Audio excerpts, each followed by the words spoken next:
yung meeting natin. So, ako yung voice ko, medyo mahina. Malakas po, sir. Okay, perfect. So, please check kung okay yung screen.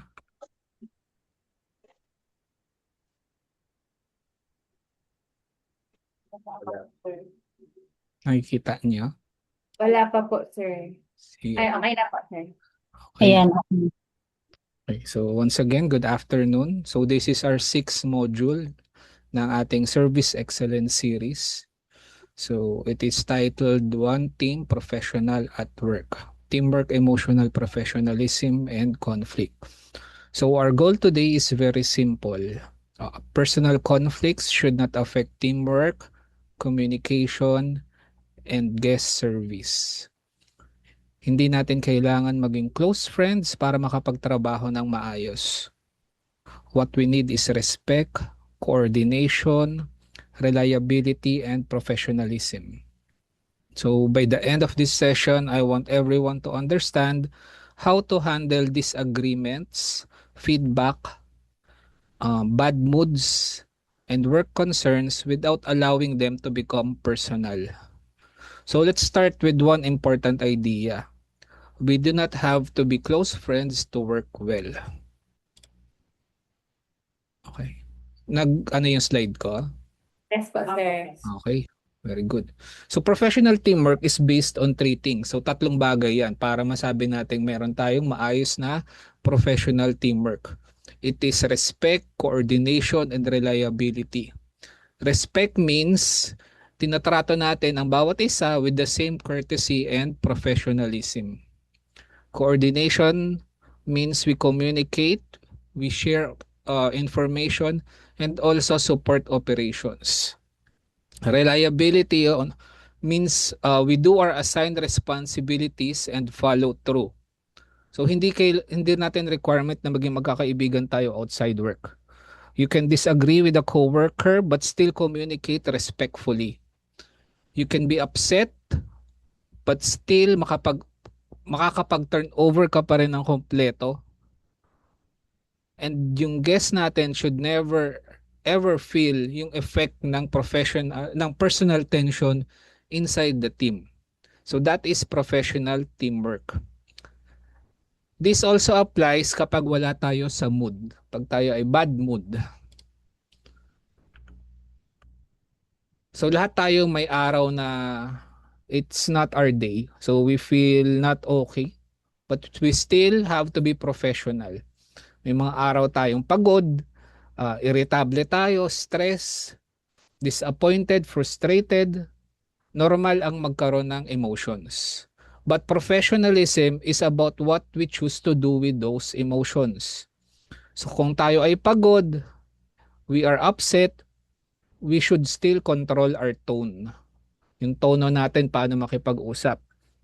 When we are coordinating or we are informing our um, teammates, we give them complete information. We avoid sarcasm, we respond to work issue, and if you need a moment before responding, take a moment. Pag medyo hindi ka pa okay sumagot, take a pause, like a few seconds, then you respond. Ang importante is yung attitude natin, it's our choice. So, we cannot say na bad mood lang ako, kaya ganun yung pakikitungo natin sa kapwa natin. It was your choice to be on how you will respond to your coworkers and to our guests. Ang professionalism, it is a standard. Hindi dahilan na bad mood ka para maging disrespectful tayo sa ating kapwa or sa ating mga bisita. Minsan, pakaramdam natin yung may mga conflict, meron tayong mga conflict sa bawat isa pero ang totoo, magkaiba lang tayo ng opinion. It's just a minor disagreement. Next slide ako. Apo, sir. Okay. So, pwede kasi na yung dalawang tao nakikita yung isang bagay on a different levels. Hindi ibig sabihin nun conflict na tayo. So, tingnan nyo yun nandito sa slide na to. First is we need to recognize kung ano yung na meron tayong different views. Kunyari may opinion si Hazel and may opinion si Alea and they are not in agreement. So they have first to recognize na nakikita nila yung isang bagay differently. Second is you discuss it and talk to it respectfully. Pag-usapan nyo is yung facts, not emotions. Third is you agree on the action that is needed. Kailangan agree kayo pareho. You decide together ano ang gagawin nyo sa susunod. If there is a disagreement, ang itanong nyo palagi, ano ba nangyari? May SOP ba tayo dito? Meron ba tayong existing memo? May instruction ba tayo dito? May task priority ba? Next is you separate the person from the problem. If you have an issue with your coworker, that is something that you should separate pag tayo ay nasa trabaho. Lastly is you should focus on what needs to happen next. Ang disagreement, nakaka-damage yan kapag yung communication natin is nagiging personal na. We are disrespectful, gumaganti tayo, and nakaka-disrupt or nakakagulo sa ating operations. So this is especially important when giving feedback. Ang feedback is about work. It should never be a personal attack. So look at the left side. When the uh, male person is talking to her coworker, ang sinasabi niya is ganito, palagi ka namang ganyan, you never listen. So that is a personal attack. Now look at a better example nandito sa right side.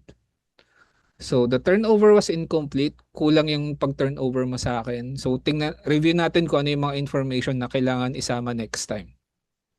So ano ang nabago? Nag-focus ito sa Work. task and result. Hindi niya inatake ng personal si teammate niya, si coworker niya. You talk about the behavior, the task, the standard or result. You should not attack the person's character.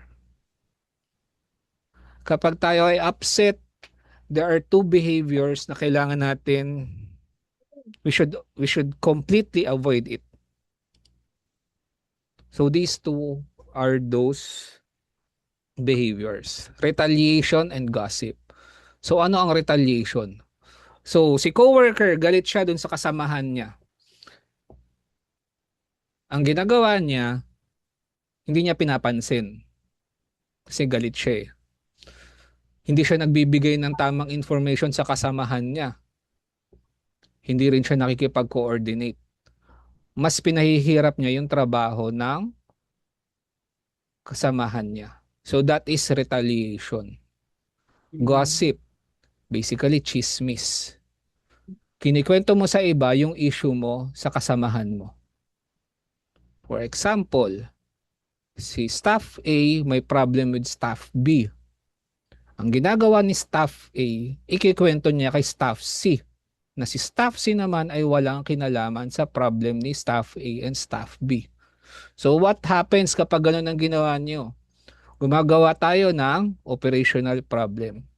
What can be tawag dito?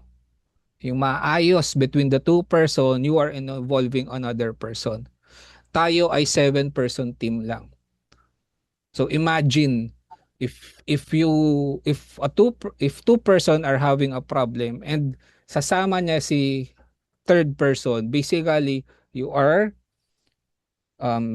almost half of the team is involved dun sa problem lang nung dalawang tao na yon.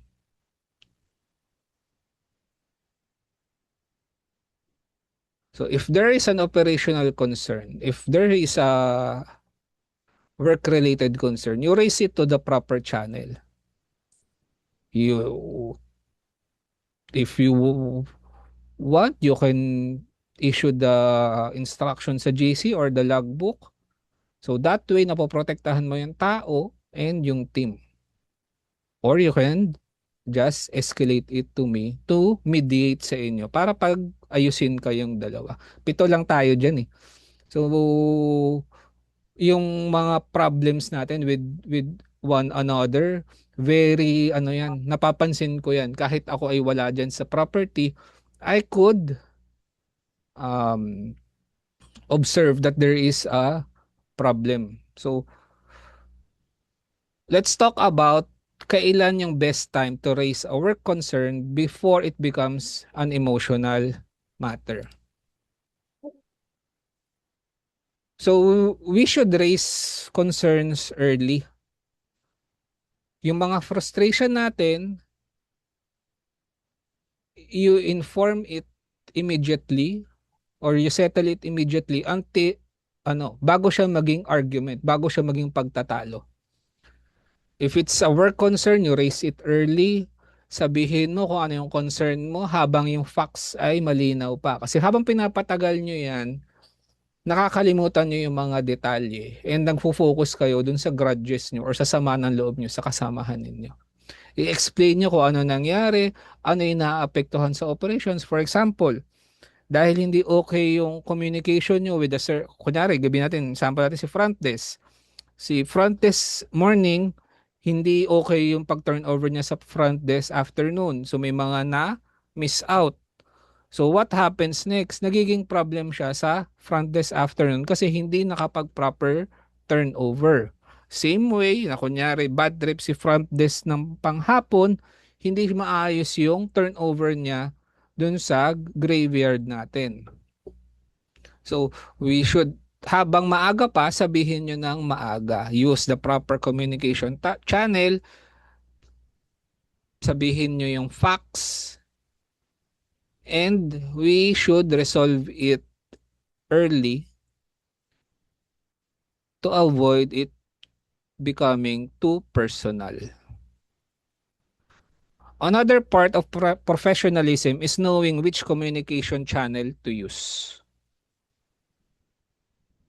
So different issues, different channels. Para sa mabilisang coordination, you speak directly dun sa kasamahan nyo or gamitin natin yung GC. Para sa shift or task turnover, you give the complete information to the person taking it over. Para sa isang recurring or yung paulit-ulit na nangyayaring operational issue, you raise it to the management during meetings. For a serious conduct or safety issue, you inform the management immediately. At kung kailangan ng documentation, gumamit ng logbook or forms or gumawa ng report or any official record. So hindi lahat ng issue belongs sa ating group chat sa GC. Hindi rin lahat ng issue kailangan ng formal report. So gamitin niyo yung tamang channel na aakma sa sitwasyon. Now let's take a look kung paano nababago ng iilang salita yung tono natin pag tayo ay nakikipag-communicate. So first statement, ganito ang pagkakasabi niya. Sinabi ko na sa'yo yan. If you do it using the proper words and the proper intonation, it can be delivered this way. Paki-check ulit natin pareho. Paki-check natin ulit para pareho tayo ng understanding. So yung second response, it protects your working relationship while still addressing the issue. Hindi natin pinapagalitan yung kasamahan natin if nagkakamali sila. You use the right words to solve the issue. So, bakit ganito ang mas magandang gamitin? Kasi if you use the first photo here, you are just creating another problem. You are going to create another issue. Imbis na si male employee will understand kung ano yung naging problem, sasama lang loob niya sa'yo.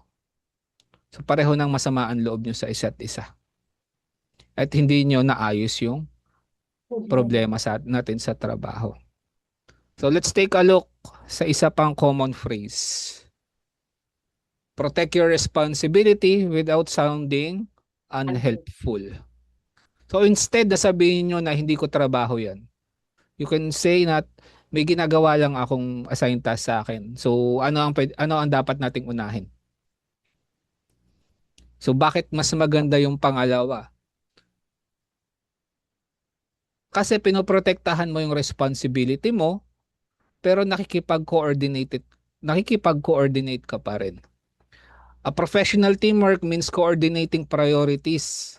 Hindi automatic na ina-accept mo or nire-reject mo yung request ng kasamahan mo na tulungan sila.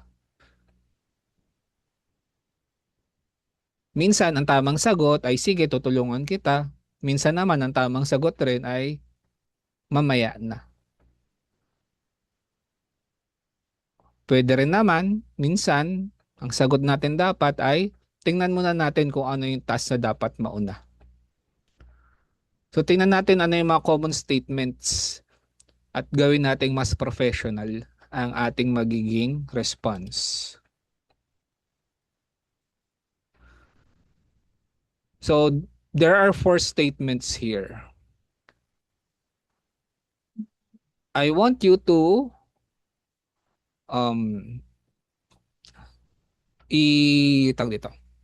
Baguhin nyo yung wordings niya to make it sound more professional.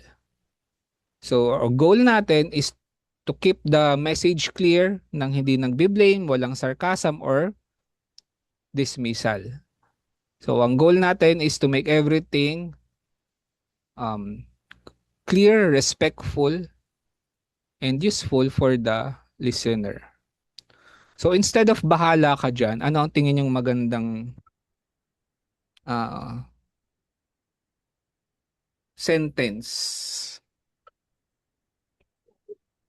Opo. Parang sabay, for example, sir, kapag ano po, when it comes to SOP po, pag may naguluhan at kasamahan, hindi po sasabihin na bahala ka dyan. Parang, sige, sabay natin tignan yung SOP kung ano nakalagay at pag-aralan natin. Parang ganun po. Okay? So, number 2, bakit hindi mo ginawa?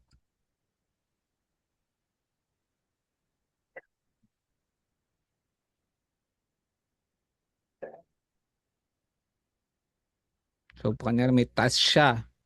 Hindi niya nagawa yung task niya. Umaabot sa turnover. Kunyari, task ni Hazel yun, hindi niya ginawa. Tapos si Alea kinabukasan, ano ang dapat sasabihin na Alea instead na ba't di mo ginawa yung task mo, Hazel? Parang alam mo parang hindi hindi po muna magre-react, sir. Parang i-ask po muna kung ano po yung nangyari kahapon. Parang alamin po muna kung busy po ba or hindi po. Okay, so correct rin naman yan. Kunyari, meron naman kayong tinuturuan. Kunyari, si Juter, tinuruan si Jessa. Hindi ginawa ni Jessa yung tinuro ni Juter. Tapos nagkamali. Ano ang mas magandang sabihin instead of hindi mo kasi ako pinakikinggan eh. Parang ano yung i-ask mo na ano yung hindi na intindihin para ipapaliwanag na lang ulit. Yeah, correct. Ngari naman, nagtatanong si Alea kay Michelle. Ano ang magandang sabihin ni Michelle instead of tanong mo na lang kay Juter?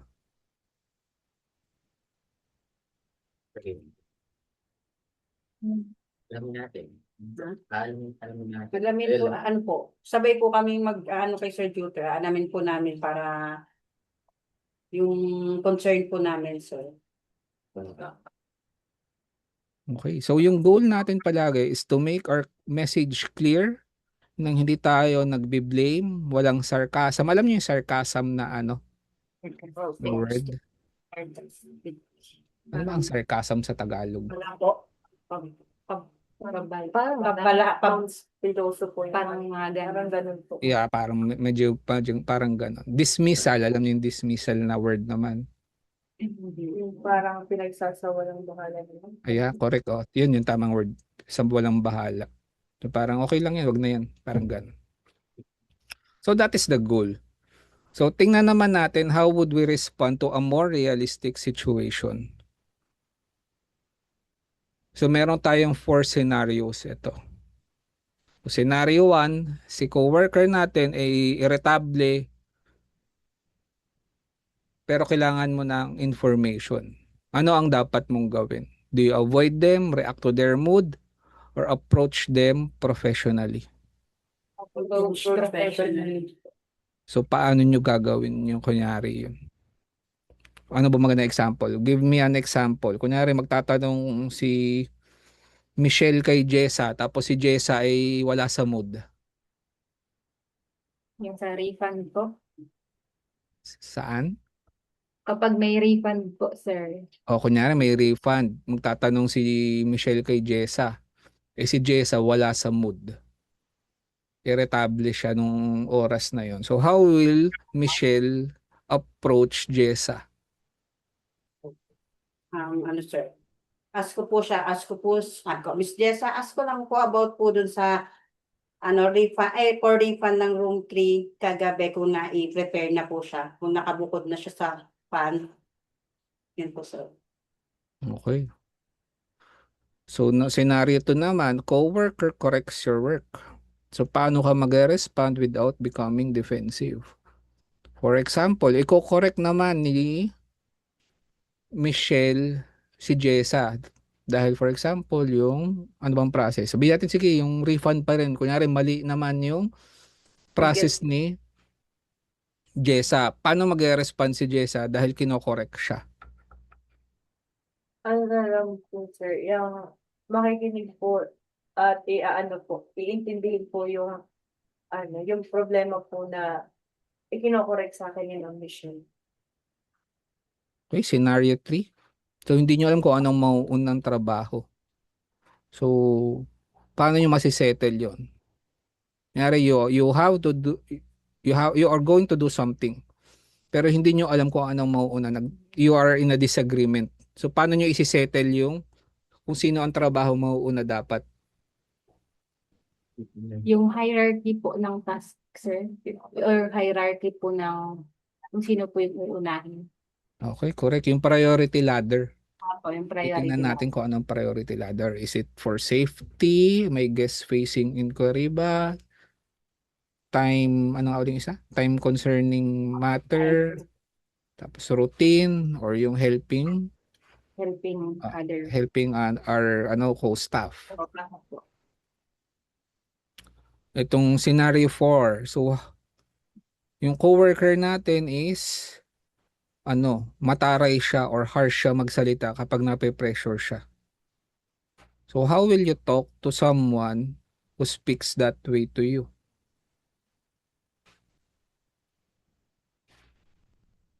Same lang din ang magiging ano po sir, yung parang magiging kalmado ka pa rin. Professional pa rin po yung way kung paano mo siya kakausapin para po hindi ganun mas lalala po yung sitwasyon. Okay, correct. So parang ano lang to eh. Tandaan yung tinuturo ko sa inyo sa guest. Opo, same Pag siya sa din. mataas ang tono ng guest nyo, kalma lang kayo pala rin. Kasi minsan lang tayo overwhelmed. So we don't have to react to everything. We have to analyze muna ano yung mga nangyayari. So moving on, kapag yung trabaho natin naman, yung work issue is medyo personal na. So we should use this process. Ayan. Pag medyo masama na talaga yung sinasabi sa atin ng kasamahan natin or medyo quote unquote toxic na si coworker natin. We should control our tone, We only state facts, describe the work issue, you clarify. Tanong natin kung naiintindihan ba nung kausap natin. Then you agree sa next step. Ang focus lang naman is matapos yung trabaho ng maayos. And you escalate it to the proper channel if needed. So staying professional means we are focusing on facts and not feelings. We respect the person, we protect our working relationship, and we get the work back on track. So before we close, let's do 3 quick questions. So, do co-workers need to be correct with how they approach an issue? Kailangan ba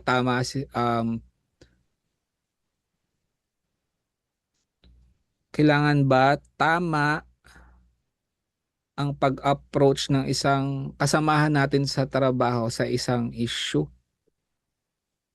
Yes po, sir. Yes. Because professionalism applies both dun sa nagbibigay ng message and dun sa pagde-deliver ng message. I mean dun sa nakaka-receive ng message. So kung dalawa tayo, dapat kung professional yung isa, our coworker should also be professional.